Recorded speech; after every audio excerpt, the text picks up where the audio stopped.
Hello vinyl freaks, it's the Danish record hunter here, and in this video I will branch out a little bit. I'm not talking about like Danish progressive rock, heavy rock, psychedelic rock. I'm gonna be jumping into the 80s now. Of course we're gonna go back to the 70s in another video, but here it's the 80s, and it's because it's October, it's like autumn, it's getting darker outside, you know, earlier in the day here in Denmark, and also it's cold, and I thought, what album do I have in my collection that is just the essence of darkness and gloom from Denmark? And of course I could have picked Merciful Fate, King Diamond, something like that, but I'm gonna go post-punk with this one. So I'm gonna go with Scatterbrain with the first album called Keep Dancing. So let's jump into it.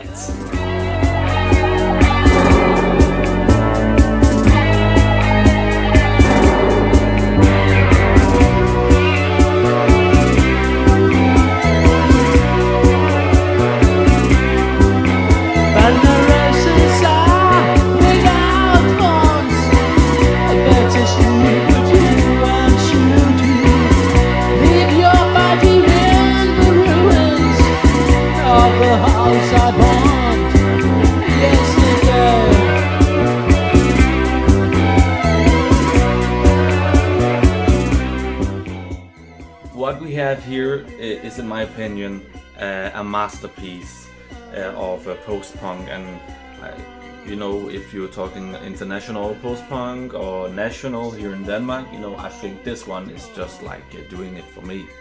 And the album, the band actually, Scatterbrain, they were formed in 1980, and of what I read, only like a few days after forming, they were supporting another Danish punk group called Suds in gigging, and they made this album Scatterbrain in 1981. They actually went into the studio around January 1981, and the record was released in the summer of the same year.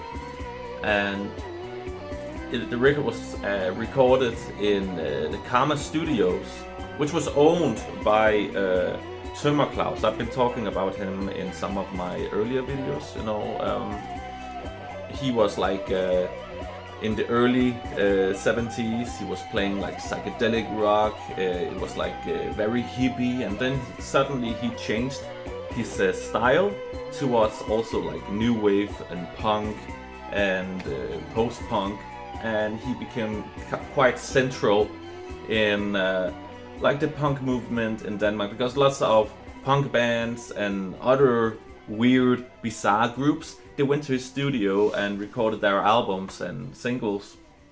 And Scatterbrain was one of the bands. When they went into the studio, what I read, you know, the people in the studio, they thought, it's another punk band. But then they started playing, and they were blown away, because Scatterbrain, of course, you know, they have this post-punk element to the music, but when you listen to the songs on there, you also realize, hey, sometimes they're quite progressive too. And actually, I read that the band in their early, before forming, they listened to like King Crimson and Kraftwerk from Germany. So you have this progressive stuff and krautrock, and that's pretty much what they listen to, and you can hear that very clearly on this album.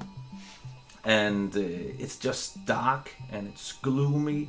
It's just like, it's a very dystopian sound on this record.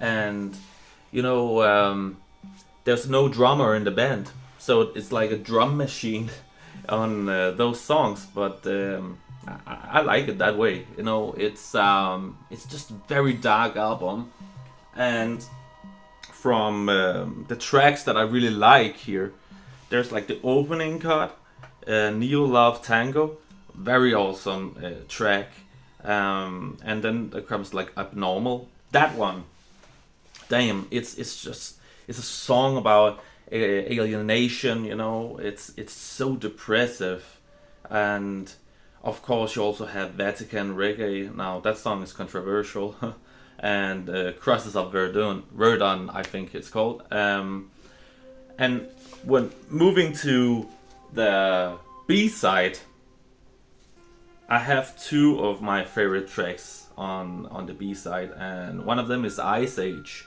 Like the synthesizer on that song, man, it's so suspenseful, and it reminds me of like watching those old Dario Argento films, the soundtracks that was featured there, like Goblin, you know, those synthesizer things they were doing like in the late 70s and 80s. That's pretty much what I have this feeling when I'm listening to this song.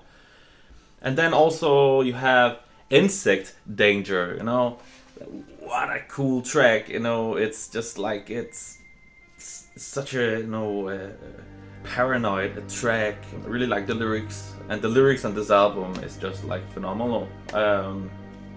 Keep Dancing, the last track on the record.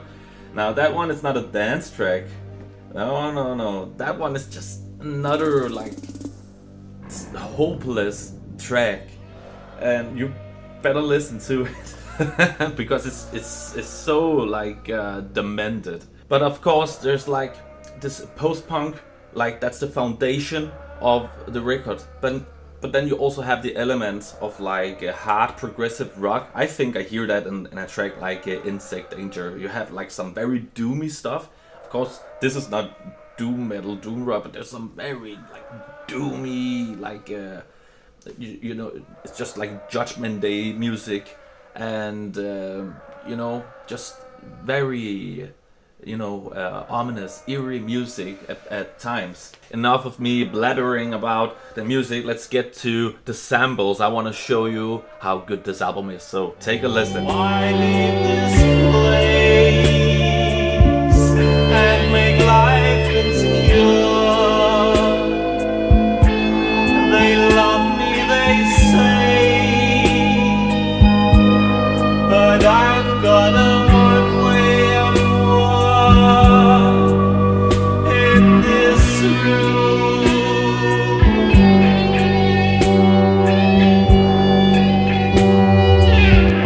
Tennis dolls and metal cars in ruler straight lines. When I watch my play toy world, my mutant face shines.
if you like what you heard, please check out my next video. It's gonna be about the second album. They were also released a couple 7 inches, but I don't have that in my collection yet. So I'm only gonna be talking about this record and the second one. And please, if you liked what you saw and what you heard, you can press subscribe and you can like my video, and please look forward to my next videos. They're gonna come, and I'm gonna be speaking about Danish rock music. And actually, I have a record right here called Satyricon. I really want to talk about this one, in October as well, but I'm not really happy with my copy because there is no lyric sheet in it. So I'll try and find a copy out there because it's not that expensive, and I will talk about that one in a future video in October. I really hope I can do that. So please, see you next time.